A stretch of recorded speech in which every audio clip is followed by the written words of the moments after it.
Bonjour. Aujourd'hui, je vais critiquer les slides d'une conférence que j'ai donnée en 2015, une conférence sur les flux méconnus et utilisés.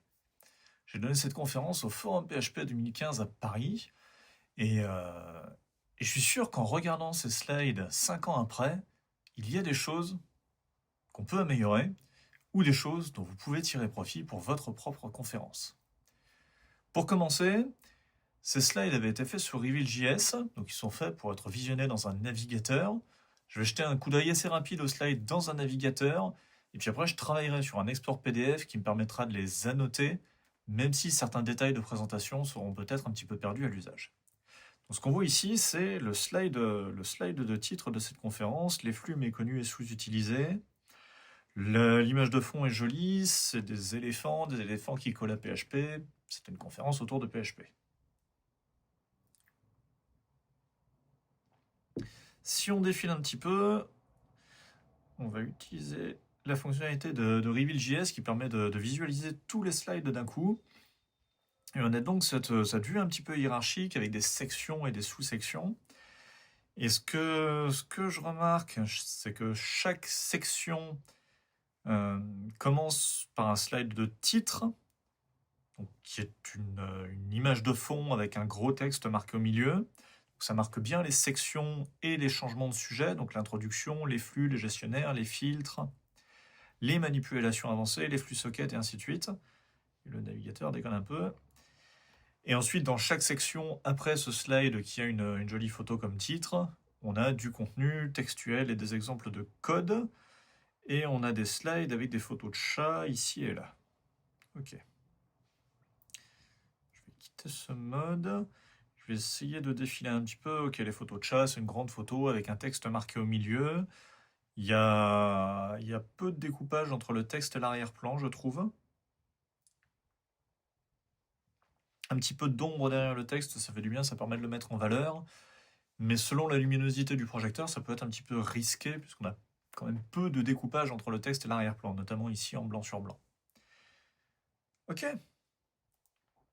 Donc voilà ce que ça donne à peu près quand on le voit dans un navigateur. Je vois pas d'animation dans tous les sens. Il y a un léger effet de flash quand on change de slide, mais rien de plus. Et puis des animations, des textes comme ici qui arrivent petit à petit.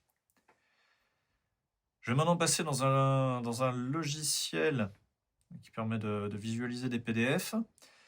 Et on le voit tout de suite, dès le slide de titre, il y a un petit peu de déconvenu, si je puis dire, sur la présentation, puisque ici, on a cet arrière-plan noir derrière le texte, qui est quelque chose qu'on n'avait pas dans le navigateur, donc quelque chose qui n'a pas été projeté le jour de la conférence, ou qui ne sera pas projeté le jour de la conférence. Donc pas d'inquiétude là-dessus. On verra ça à un ou deux endroits dans les slides. C'est le processus d'export qui a un petit peu échoué, on va dire. Alors, qu'est-ce que je note sur ce slide de titre? Il y a une chose à laquelle je m'attendrais, c'est puisque je vais dire tu des fois parce que je fais souvent ce type de retour à des speakers débutants que je mentor. Je vais faire comme si je leur parlais. Ici, en bas de l'écran, il manque des choses. Il manque le nom du speaker peut-être et son Twitter. Ce slide, il va être affiché pendant un moment, pendant que tu vas monter sur scène, pendant peut-être l'introduction que feront les organisateurs de la conférence.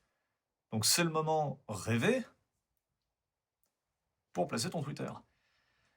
Et puis après, la date, le titre et tout, ça me semble pas mal. Il y a peu de mots. Ça pourrait peut-être être agrandi un petit peu comme texte, mais ça me choque pas.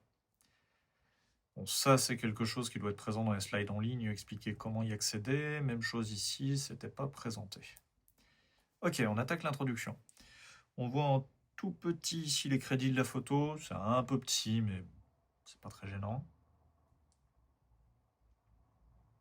Ça va surtout être utile pour la mise en ligne, je pense.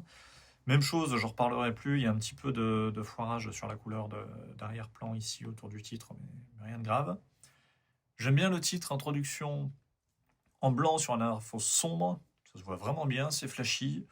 Puis l'arrière-plan, il n'attire pas trop l'attention, il est joli, donc rien à dire là-dessus. On continue. Donc même chose qu'on verra ici sur tous les slides, et promis, c'est bientôt la dernière fois que j'en parle. Cet arrière-plan autour du titre, je pense que c'est l'export PDF qui a foiré à chaque fois qu'il y avait une ombre derrière un texte.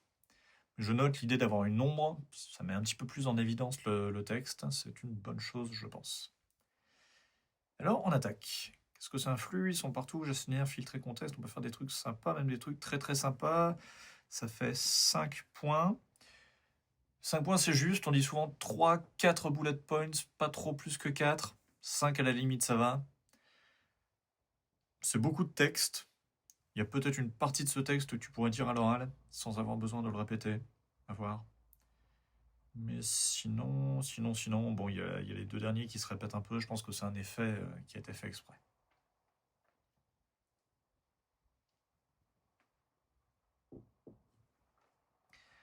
Ce slide et le discours qui est avec, j'aime bien l'idée au début de la conf d'introduire l'objectif de la conférence.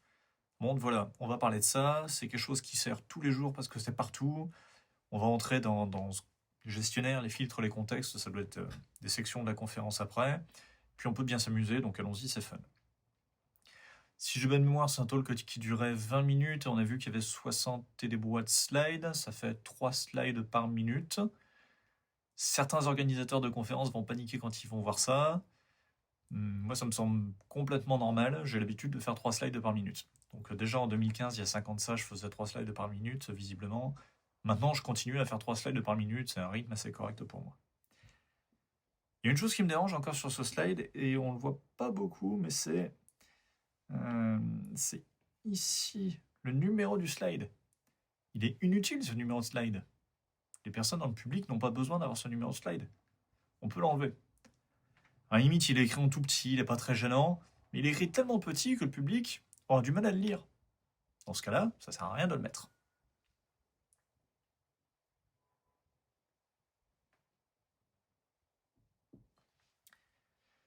Autre chose que j'aime bien, on n'a pas ici, ni là, des trucs qui servent à rien, genre le nom du speaker, le logo de la conférence, tout ça. Le public sait qui tu es, tu es en train de parler, c'est écrit sur le programme, sait quelle est la conférence, il ne serait pas venu là sinon. Donc c'est très bien de ne pas afficher tout ça et d'avoir plein d'espace libre sur le slide. Et presque on pourrait profiter de cet espace libre pour écrire un tout petit peu plus gros. Après tout, il y a la place, donc peut-être qu'on peut écrire un petit peu plus gros, et ça rendra les slides plus accessibles pour les personnes au fond de la salle, notamment si la salle est grande ou si l'écran est petit. Mais sinon, plutôt pas mal. On attaque, ok, une section, donc même chose que d'habitude, un gros titre, une image de fond. Je vais me répéter, mais j'aime bien l'idée d'avoir une image de fond sur chaque changement de section, et presque uniquement sur les changements de section. Ça permet d'illustrer vraiment pour le public changement de section. Du pour toi en train de parler, ça va te permettre de savoir que, hey, c'est le moment où il faut que je fasse une pause et boire une gorgée d'eau.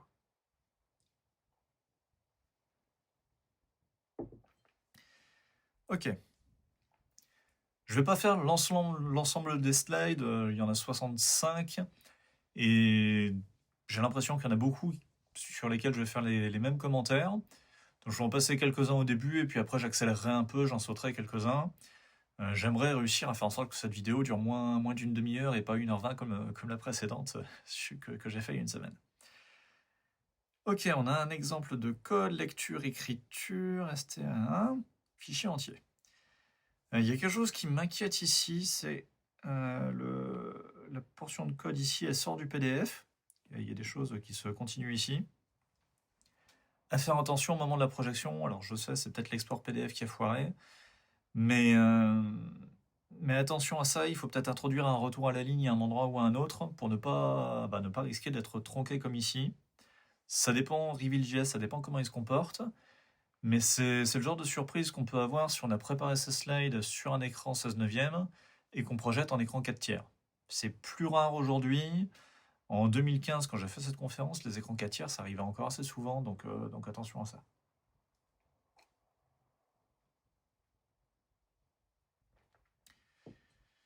Je vois 2 exemples de code qui sont dans 2 boîtes bien séparées, c'est bien aussi. Bon, ici, pareil, c'est un peu tronqué, je pense que c'est l'export PDF. Puisqu'on a plein de place sur ce slide, je pense qu'on pourrait gagner à espacer un petit peu ici et là, et notamment ici à mettre un petit peu plus d'espace blanc entre les 2 blocs de code, ça donnerait plus de lisibilité. Et puis, Bah, comme avant, est-ce que écrire un petit peu plus gros, ça serait pas possible? Je pense que dans l'ensemble, ce slide est assez lisible, mais du fond de la salle, à voir. Et puis attention au fond noir sur l'exemple de code. Le slide, les slides, les portions de code, le texte en couleur pastel sur des fonds sombres, c'est quelque chose qui marche très bien sur un écran LCD, un écran en fait comme celui que je suis en train d'enregistrer aujourd'hui, sur un écran de télévision, ce genre de choses. Mais si on est en projection, donc avec un projecteur comme un projecteur de cinéma ou un projecteur de salon, c'est plus risqué. Ça va bien marcher s'il fait sombre dans la salle, parce qu'on verra bien les contrastes, mais si la salle est lumineuse, on risque de rien voir du tout. Et si le soleil tape sur l'écran, c'est complètement fini, on ne verra que le soleil et absolument pas ce que tu essaies d'afficher dans tes slides.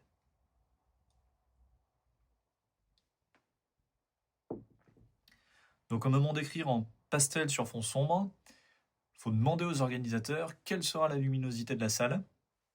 Les conférences sont souvent dans la même salle d'une année sur l'autre. S'il fera sombre dans la salle, ok, on peut faire du clair sur foncé. Par contre, s'il fera lumineux dans la salle, il faut écrire en noir sur blanc. C'est moins joli, diraient certains, mais surtout c'est moins risqué, ça sera plus lisible. Exactement la même chose ici, un petit peu plus d'interlignes. Attention au fond sombre, sinon l'exemple il est bien. 1, 2, 3, 4, 5, allez, 10 lignes de code. C'est bien, ça se comprend. Un petit commentaire, une petite boucle qui fait 3 lignes, l'exemple simple, c'est cool. Là, un petit peu pareil, 3 portions pour vraiment montrer les 3 choses, le début, la fin, mais je pense que c'est surtout l'exemple du milieu qui est important.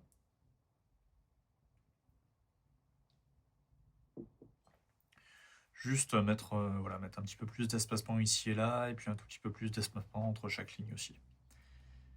Et je pense que c'est quelque chose qu'on va retrouver tout au long de la conférence, donc je vais arrêter de le dire. Ça fait presque beaucoup là. 4 exemples de code. 1, 2, 3, 4, non 5 exemples de code, pardon. 5, ça commence à atteindre, voire dépasser la capacité du cerveau humain. Et puis là, on a quand même 1, 2, 3, 4 lignes. Donc ça fait beaucoup, ça fait une douzaine de lignes de code sur le slide. Faudrait peut-être découper ce slide en deux, ça serait peut-être plus accessible pour le public.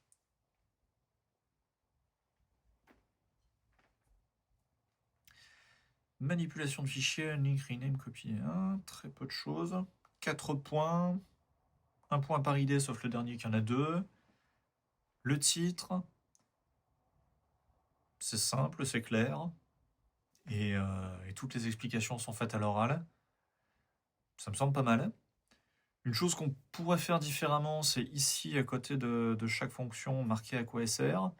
Mais ça fera un slide très très chargé. Et dans ce cas-là, je dirais qu'il faut découper ce slide en 4, un par fonction avec les explications. Mais l'idée de faire 4 fonctions comme ça me convient bien. Je pense que c'est acceptable pour le public. Public de développeurs PHP dans la salle. Il y a fort à parier que les développeurs PHP dans la salle connaissent au moins 3 de ces 4 points.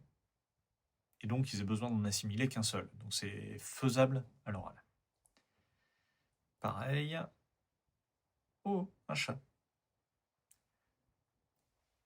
Donc, il y a des photos qui ne sont pas pour des slides de titre. Mais, et je crois que je l'ai entreaperçu tout à l'heure, je crois que toutes les photos qui ne sont pas des titres sont des photos de chats. On en aura la confirmation bientôt. Et je pense que le public peut comprendre dans un milieu informatique de développeurs que tout ce qui n'est pas des chats, ce sont des titres, et tout ce qui est des chats, ce sont des commentaires. D'autant plus que le commentaire, bref, PHP permet de manipuler des fichiers. Ok, tout le monde le sait, donc c'est une évidence. Et c'est presque bien de réaffirmer une évidence. Que tu viens de faire plusieurs slides qui montraient des fonctions standards de PHP, et là une petite conclusion, bah ouais, PHP il sait manipuler des fichiers. Juste histoire de répéter l'évidence, et le public n'est pas en train d'essayer de deviner ce que tu veux dire, tu leur as permis de deviner, et tu le redis pour être sûr. Donc, bien. Nouvelle section. Et là, tout de suite, je comprends, c'est une nouvelle section parce que j'ai une grande image avec un gros titre au milieu. Une section. Et puis les flux et une image de rivière, en plus, ça colle plutôt bien. Donc un flux. Qu'est-ce que c'est un flux? 4 points, parfait. En général, je dis qu'il en faut entre 3 et 5 maximum par slide. Et il faut que tous les points correspondent à une seule idée, parce que le public ne sait pas assimiler plus d'une chose à la fois. Et bien là, on a une idée. Qu'est-ce que c'est un flux? Et on a 4 points pour définir. Ok. Si je voulais critiquer un petit peu, je dirais le éventuellement qui est là. C'est un mot qui est long, c'est un adverbe. En plus, on a 2 mots en ment qui se suivent et les mots en ment, ça ment. Est-ce que le éventuellement est vraiment nécessaire? Est-ce qu'on arriverait à le mettre moins en évidence? Soit jouer sur la forme de la puce, soit mettre un point d'interrogation à la fin, soit le éventuellement le mettre en couleur un petit peu plus claire pour qu'il soit moins visible. C'est un détail. J'ai l'impression que les mots en italique comme ressources et streamable, c'est les mots anglais. Ressource, il y a un seul S en anglais, c'est une resource, pas une ressource. Donc attention à ça. Si les mots en italique, c'est les mots en anglais, bah, il faut que le mot en anglais il soit écrit en anglais. Nouvelle photo de chat. Ok, mais alors, travailler avec des flux, c'est comme manipuler des fichiers. Comme tout à l'heure, j'ai l'impression que c'est presque forcer la pensée du public, les forcer à se redemander ce qu'ils ont déjà compris. Et bah, ça fait une deuxième façon d'insister sur ce qu'on vient de voir. Parce que ce qu'on vient de voir ici, dans ce slide, ok, ça ressemble à un fichier là, vraiment. Hey, ça ressemble à un fichier. J'aime bien. C'est une bonne répétition qui insiste. J'aime bien les photos de chat. Et bah oui, on a une ressource qui est streamable en lecture-écriture, donc c'est bien un fichier. Donc on confirme vraiment ce qu'on a dit juste avant. On a présenté des choses, le public a pu deviner que ça ressemblait à un fichier. On pose la question, vous êtes sûr que c'est comme des fichiers? Oui, c'est comme des fichiers. Avec ça, je pense que le message passe. Puis le chat, il est mignon. Le fond noir autour du texte, encore une fois, c'est l'export PDF. Dans la version web, ça rend bien mieux, puisqu'on a une ombre et on voit donc mieux la photo. Peut-être qu'on pourrait écrire plus gros. À voir. Mais quelques mots, je pense que le public arrive à se concentrer sur ces quelques mots. On continue, les flux, ça fait 10 ans, c'est là depuis longtemps, c'est intégré. Donc, 2,5 points, 3 points qui correspondent à une seule idée, ça va. Un petit commentaire, ça pourrait presque être une photo de chat, ça, à nouveau. Un petit chat qui ressemble plus à une souris qu'à un chat. Bref. Pourrait presque être à nouveau une photo de chat. J'aime pas beaucoup ce slide. Ce slide, je l'aime pas beaucoup parce que il contient 2 idées. Il contient une idée en haut, une idée en bas. Et le cerveau humain ne sait assimiler qu'une seule idée à la fois. Donc ce slide, j'ai envie de dire, il faut le couper en deux pour avoir une idée sur le premier slide, une deuxième idée sur le deuxième slide, et pas tout sur le même. Et puis en plus, chacune de ces 2 idées a 2, 3, 4 points. Et 3, 4 points, c'est le nombre d'idées qui va bien sur un slide, quand elles sont liées à la même chose. Donc un sujet et 3 points, un deuxième sujet et 3 points. C'est comme ça qu'il faut découper. Et je pense qu'en coupant ça en mieux, ça sera bien mieux. D'autant plus que les 2 choses sont assez peu liées. Il y a le qui partage ici qui fait référence à ce qui est au-dessus, mais le public arrivera à suivre. Donc, découper ce slide en 2, il deviendra tout de suite plus compréhensible. Et le mais c'est quoi? Oui, pourquoi pas. C'est un peu agressif les 3 points d'interrogation, mais ça passe. Représentation 1 point, 2 points, 3 points. Des fonctions en opposition avec pas de classe, peu de points, 20-30 mots, ça me semble acceptable. Et on passe à la section d'après. Et on se rend compte tout de suite qu'on passe à une nouvelle section, parce qu'encore une fois, une image de fond avec un grand titre. Je vais peut-être sauter quelques slides, je pense qu'on a commencé à voir un petit peu tout ce qui se produisait. Du texte, un petit peu de texte. Attention, ici, on déborde peut-être de l'écran, donc si on est en 4 tiers, ça va être dangereux. Et il est un petit peu long, il y a 5 choses différentes qui se ressemblent mais qui ne sont pas tout à fait similaires. On a lu user example, on a de la compression. Donc, prendre son temps sur ce slide. Genre TikTok, compter un petit peu de temps pour que le public ait le temps de réfléchir. Bien, tac, tac, tac. Une photo de chat encore. Il n'y a pas de texte sur cette photo de chat, d'habitude il y en avait. Donc le chat il doit être là pour insister sur le slide d'avant. Exemple d'utilisation, quelque chose qu'on voit souvent, téléchargement, fichier local, pousser vers le fichier. Ok, 4 étapes. Pourquoi les 4 étapes? Hey, on peut faire la même chose en une seule ligne. Ok, je pense que c'est ça l'enchaînement. Et juste en regardant les slides, ça passe pas très bien, mais je pense qu'en le faisant à l'oral, ça passe beaucoup mieux. Donc je vais pas critiquer plus que ça. Il est marrant cet exemple. L'adresse de ton CV, c'est assez marrant. Et du SSH machin, password ici qui a bien été anonymisé mais qui est compréhensible. Puis on voit bien que c'est une machine de dev et tout, donc c'est clair. Juste, attention encore une fois. Je pense que c'est l'export PDF qui foire un petit peu, mais j'ai peur de la largeur du truc. Et sur un écran 4K, ça va être compliqué. Puis comme sur tous les exemples, espacer un petit peu plus les lignes, on voit ici qu'elles se mordent un petit peu dessus.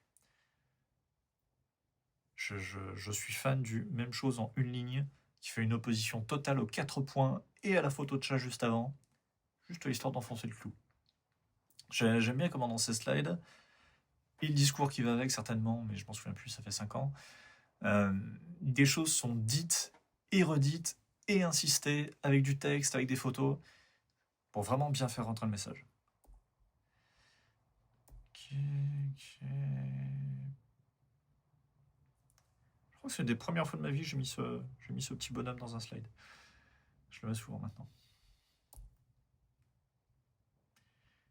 Un petit peu long ici quand même. Un petit peu long. Et à voir comment ça s'explique à l'oral, mais je pense que ces 2 exemples ici, c'est l'un ou l'autre. Do something. Faut voir les explications à l'oral, mais juste en regardant le slide, j'ai un petit peu de mal à comprendre ce que ça fait. En réfléchissant, je vois qu'ici on a un vrai flux, et là on a un flux de test, et qu'on peut faire une fonction qui fait des choses. Mais les exemples dans le slide, il faut vraiment une explication. Donc quelque chose à l'oral, et peut-être découper ça en 2 slides si on veut distribuer les slides sans discours. Mais peut-être un petit peu dangereux. Et un truc que je note, ça fait plusieurs fois que je le vois sans en parler, c'est l'apostrophe ici. En français, on utilise une apostrophe courbe, normalement, et pas une apostrophe droite, pas un guillemet simple. Ça peut être un petit truc à améliorer dans tous ces slides, je l'ai vu plein de fois jusqu'à maintenant. Hop, petite apostrophe plutôt qu'un guillemet. Ça donnera un tout petit peu plus d'humanité à ces slides plutôt que ce truc informatique horriblement moche. Ok. Gestionnaire, on commence à pointer vers de la doc. J'aime bien, c'est un lien court vers la doc. Je sais qu'il y a un format long et un format court. Attention aussi, ça dépasse.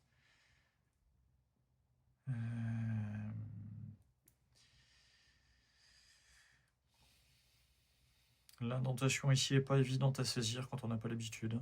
Attention à ça, il faut peut-être indenter un peu plus ou un peu moins, ou mettre un petit peu plus d'espace blanc autour de cette ligne-là. Mission. Ok, la section est relativement courte. Il y avait 10 slides, je pense, un truc à peu comme ça, je n'ai pas compté exactement. Ça permet de suivre le truc, et ça me semble bien. Et j'adore ce slide de titre, de filtre avec un filtre affiché au milieu de l'image. C'est assez joli. Ok, on continue, ça se ressemble pas mal. Ouh, il y en a beaucoup là. 1, 2, 3, 4, 5, 6, 7, 8, 9, 10, 11, 12, 13, 14, 15. 15 trucs de code en gros. C'est pas mal. Ça me semble un peu trop presque. J'ai peur que ça fasse peur à la personne qui va lire ce slide. Et souvent ce que je me dis quand je trouve qu'il y a beaucoup d'informations sur un slide, c'est trancher en 2. Et là, on peut complètement trancher en 2. On a 2 points qui font de la manipulation de chaîne de caractères, 2 points qui font de la compression et de la décompression. C'est parfait, ça fait 2 slides différents. Je vois tout ce bloc ici. Ça fait beaucoup de code très serré, un petit peu compliqué. Enfin, si le public en est à une journée de conférence, je pense que ça va être compliqué de leur faire lire ça. Mais il n'y a peut-être pas besoin de le lire vraiment. À toi de voir. J'adore comme je viens de commenter, et promis, j'ai pas regardé les slides avant, donc je savais plus qu'il y avait cette photo de chat. J'adore comme je viens de dire que ce slide était un peu compliqué, pas très drôle, et que derrière, il y a un chat qui me confirme qu'effectivement, c'est pas très drôle. Enfin, c'est parfait. C'est absolument parfait. Et là, on fait un gros cœur. Parce que, voilà, le chat confirme ce qu'on disait juste avant. Donc le public qui a eu l'impression que c'était compliqué, on lui confirme que c'est compliqué. Et encore une fois, tu dis au public ce que tu attendais qu'il attende, que tu attendais qu'il comprenne, pardon. Et ça vient de marcher, ça a marché en live. Donc là, on montre autre chose qui doit être plus simple, j'imagine. Et voilà, bah oui, c'est le 2 sur 2 du 1 sur 2 qu'il y avait ici. Donc on passe de 1 sur 2, mon Dieu, qu'est-ce que c'est tout ça? Oh, c'est pas drôle. Et voilà comment ça marche, c'est plus simple. Top. Nouvelle section, manipulation avancée. J'aime bien ce slide de titre. Contexte, ça fait du paramétrage de comportement. Un petit truc à dire, ce point ici au milieu qui fait 2 lignes, il y a beaucoup de mots. 12 de mots, un truc comme ça. C'est presque beaucoup. Est-ce que c'est nécessaire de l'écrire ou est-ce que ça se serait dit qu'à l'oral? Bon, si ça n'arrive pas sur 25 slides d'affilée, ça va. L'exemple est un petit peu long en nombre de lignes, mais vu qu'ici on a un tableau associatif, on voit bien gauche-droite, bien une correspondance, puis c'est bien aligné. On voit bien protocole, version, méthode, et ça ressemble à une requête HTTP. C'est assez compréhensible. Si je veux pinailler un petit peu, il y a un truc qui me choque ici, c'est timeout à 15 secondes. Timeout à 15 secondes sur un appel d'API, c'est quand même un peu catastrophique. Donc peut-être que pour un truc projeté devant plusieurs centaines de personnes, ça serait bien de mettre des valeurs un peu plus raisonnables. Et là, je suis pas fan de la notation qui est ici non plus. J'aime bien ici le truc qui souligne que effectivement c'est passé en 3e paramètre. Ça dit et ça redit quelque chose. Donc rien qui me choque. Et là, contexte par défaut. Get défaut, set default. Donc on a bien get et set. Ça aurait peut-être mérité un peu de gras sur le get et sur le set pour le mettre plus en évidence. Que tout de suite on voit que la différence entre ces deux lignes, c'est ce que je viens de surligner.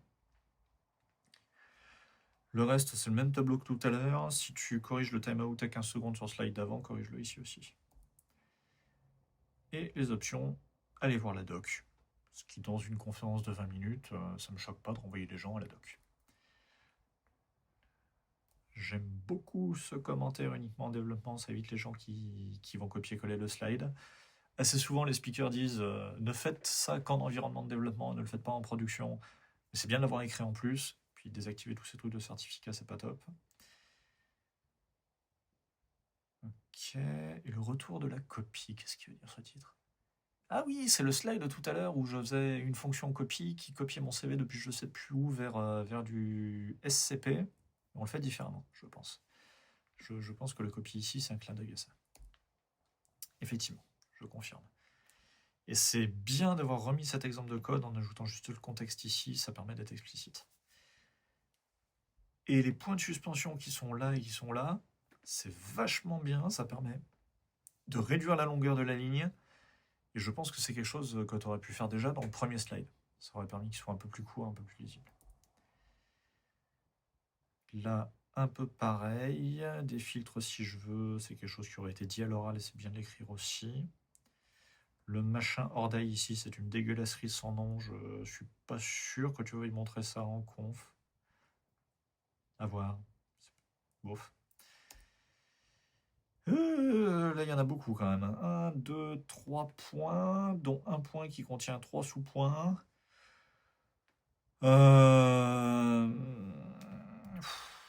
Est-ce qu'il y aurait moyen de alléger ça? Enfin, Je sais pas comment, mais il y en a beaucoup. Sauf si tu cherches un petit peu à faire peur au public, auquel cas c'est peut-être assez réussi. Les flux sockets. Mis à part qu'il y a une prise. Le titre parle pas beaucoup, mais je pense que l'explication va venir derrière. Ok, client-serveur et on fait des sockets, d'accord. Serveur et client, ça fait 2 points qui se répondent l'un à l'autre. Donc c'est bien qu'ils soient sur le même slide cette fois-ci. Peut-être qu'on pourrait séparer le slide en deux, genre la verticale ici serveur et la client. Ça illustrera peut-être un petit peu plus. Le manipulation, ce sont des flux. Je ne sais pas si c'est vraiment nécessaire de l'écrire sur le slide. Ou alors, si c'est nécessaire de l'écrire sur le slide, peut-être le présenter, genre une petite infobulle, genre coucou, ce sont des flux. Un truc un peu comme ça, plutôt que du texte qui vient rajouter un point. Ça peut mettre un petit peu de vie dans ce slide. L'exemple de code est un peu verbeux, j'imagine qu'on ne peut pas faire beaucoup moins. J'aime beaucoup le simpliste en gras, ça veut dire attention, faites pas ça en prod. Il y a un gros pavé ici, mais d'un autre côté, il n'y a que 10 lignes de code. Donc bon, pourquoi pas, à la limite. Ça devient un peu long, mais ça va encore. Mettons. Je redis ce que je disais tout à l'heure sur le texte en couleur pastel sur fond sombre. Ça peut marcher dans une salle sombre, ça ne marche pas dans une salle trop lumineuse. Attention à ça, vraiment, surtout sur un gros bloc comme ça. Et trucs sympas, flux de type socket peuvent être non bloquants. Donc là, c'est en train de faire du teasing. Non, c'est pas ce qu'il y avait avant, donc c'est du teasing sur la suite. Haha, serveur de chat, de chat. 1 sur 2, le gros de la logique. Je suis pas sûr que cette ligne soit vraiment utile, parce que l'exemple de code est quand même assez grand, donc en enlever un peu, ça ferait du bien. Il y a des trucs en commentaire qui sont donc pas vraiment nécessaires. C'est le slide suivant, ok, ça pourrait être écrit en un peu plus gros. En gros, on a un squelette. Et je pense que ce squelette, le but, c'est pas que le public comprenne, mais voit que ça tient en moins d'un écran. Je pense que c'est un peu ça. C'est dommage d'avoir une ligne vide ici. Et c'est dommage d'avoir des lignes vides ici aussi. Et là, le corps de la boucle, on a 10 lignes de code encore, genre 8 ou 9 peut-être. Celui-là, il peut être utile, effectivement. De l'asynchrone en PHP. Ok, donc on voit un client en PHP, un serveur en PHP, d'accord. D'autres bibliothèques, bon, la liste depuis 5 ans, elle se sera agrandie, mais à l'époque, c'était plutôt ce qui existait, d'accord. Et on arrive à la conclusion. Si je me souviens bien, quelque part ici, on a dit que... Enfin, à l'oral dans le discours, je pense que je dis, vous vous souvenez de le premier exemple de code qu'on fait en Node.js systématiquement, qui est un client-serveur de chat, et Node.js, c'est trop bien, ça vient d'arriver, c'est à la mode. Enfin, c'était il y a 5 ans cette conf, donc c'était un peu plus récent. Et ça, c'est faisable en PHP 4.3, si j'ai bonne mémoire. Et je me demande si ça serait pas intéressant de noter PHP 4.3, qui avait 10 ans ou plus à l'époque, juste pour dire, vous savez, ça marche depuis longtemps. Mais je charrie un petit peu. Et conclusion, j'aime bien cette photo aussi, elles sont mignonnes ces photos. Tout petit peu trop de texte ici. Il y a 6 lignes, plus des exemples de code. Je me demande si ça vaudrait pas le coup de séparer ici. Genre les flux c'est central, on l'utilise tous les jours, on le sait pas forcément et ça manque un peu d'amour. Mais il y a des trucs sympas. Peut-être découper un peu ça. Et puis, hey, on approche de la fin. Les infos de contact, ok. C'était l'époque où l'entreprise GT recherchait quelqu'un en stage, je pense. Blog, mail, Twitter, pro. Pas mal ce slide. Et l'image de fond avec des questions montre que c'est le moment de poser des questions. Donc ce slide va rester projeté pendant toute la séance de questions-réponses à la fin du talk. Donc les infos de contact sont projetées pendant longtemps. Et ça c'est top, c'est une bonne utilisation de ce slide. Et je crois qu'il y en a encore un après. Ah, et juste après, je parle du livre que j'étais en train d'écrire ou que je venais de terminer, je sais plus. Je pense que je venais de le terminer à cette époque-là. Et il y a même un coupon de réduction ici avec l'adresse qui est là. Livre qui est devenu gratuit il y a quelques semaines, maintenant que PHP 8 est sorti. C'est pas bête, ok, on vient de finir les questions-réponses. Et au fait, une dernière chose, vous avez ce livre. Je les trouve pas mal ces slides. Euh, en re-regardant comme ça, globalement, j'ai vu assez peu de slides vraiment surchargés, donc ça c'est bien. J'aime beaucoup les slides de titre qui sont vraiment différenciés par rapport à tous les autres slides, avec leur grosse image et leur texte en plein milieu. C'est bien, ça permet au public de se raccrocher. Ça permet au speaker de faire des transitions aussi, de boire un petit coup, de respirer, donc c'est bien, ça j'aime bien. Les exemples de code, c'est peut-être l'export PDF, mais je les trouve un tout petit peu trop tassés. Il faudra rajouter un petit peu d'interligne, agrandir un petit peu la taille des polices aussi, surtout dans les exemples de code. Et peut-être se débarrasser de ces couleurs pastel sur fond gris, à voir selon la salle. Avec le recul, c'était une salle sombre, donc c'est bien passé. Mais dans une salle lumineuse, les slides, ils auraient été jetés, le public n'aurait rien pu lire. Et j'aime bien les photos de chats qui viennent à chaque fois insister sur le discours qui vient juste avant ou juste après. Je pense que c'est une bonne petite piqûre de rappel pour dire au public, hey, ce que vous venez de réfléchir, effectivement, c'est le message que je voulais transmettre. J'aime beaucoup. Et bien voilà, vidéo qui a été plus courte que celle que j'avais fait il y a quelques semaines. Aussi parce qu'entre ma première vidéo, mes slides de 2008 et celle-ci, des slides de 2015, pardon, bah j'ai beaucoup progressé, on va dire. Donc j'ai fait moins de bêtises dans ces slides. J'espère qu'au long de cette vidéo, vous avez vu des choses intéressantes, des choses que vous allez réutiliser ou des choses que vous allez améliorer dans vos propres slides. Et puis, si vous souhaitez que je critique vos slides, n'hésitez pas, faites-moi signe, envoyez-moi un message. Merci beaucoup, à bientôt.